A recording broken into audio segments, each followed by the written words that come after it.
Alors, à quel point John Wick est-il minutieux? Regardons ça de près. Détail numéro 1, John utilise un fusil à pompe semi-automatique Benelli M2. On remarque tout de suite la différence dans sa façon de recharger. Là où son adversaire se contente de pousser les balles avec son pouce, John adopte une technique ultra pro, en 2 temps, super rapide, et il garde même une cartouche de secours juste devant la fenêtre d'éjection, prête à être insérée directement en cas de besoin. Un vrai gain de puissance en combat.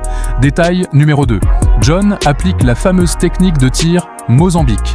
2 balles dans le torse pour ralentir l'ennemi, puis une dans la tête pour s'assurer qu'il ne se relève pas. Beaucoup de forces de l'ordre à l'étranger adorent cette méthode. Détail numéro 3. Face aux envoyés du Haut Conseil, John gère ses munitions avec une précision d'horloger. Quand il insère son dernier chargeur de fusil, il enlève immédiatement son sac de munitions pour ne pas être ralenti. Et une fois vide, il n'hésite pas à le balancer à la figure de l'ennemi. Efficace et stylé. Détail numéro 4, ces changements de chargeur sont eux aussi impeccables. Il maîtrise aussi bien le rechargement tactique, on garde l'ancien chargeur pour plus tard, que le rechargement rapide. On jette le chargeur vide et on en met un neuf illico. Et son geste à une main pour vérifier si la balle est bien chambrée, juste trop classe, et surtout très utile pour éviter les ratés. Détail numéro 5.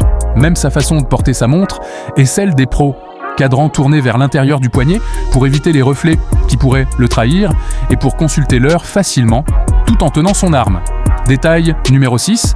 Comme John refuse d'obéir au Haut Conseil, celui-ci envoie des assassins pour l'éliminer.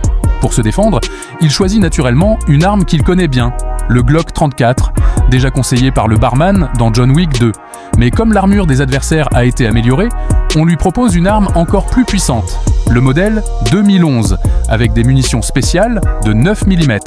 Détail numéro 7, sa manière de recharger vient directement des compétitions de tir dites 3 guns. Un geste hyper technique conçu pour la vitesse et l'efficacité. Détail numéro 8, en combat rapproché, John reste toujours aligné avec l'axe de son corps, bouge en pivotant et garde son arme devant lui pour réagir instantanément dès qu'un ennemi apparaît. Détail numéro 9, tu t'es déjà demandé pourquoi, dans beaucoup de films hollywoodiens, on ne voit jamais les héros recharger correctement. Tout simplement parce que c'est compliqué à faire et que ça peut sembler un peu bizarre à l'écran. Du coup, les munitions paraissent illimitées, mais dans John Wick, c'est l'inverse. Chaque rechargement est bien réel, filmé sans triche, pour renforcer l'authenticité.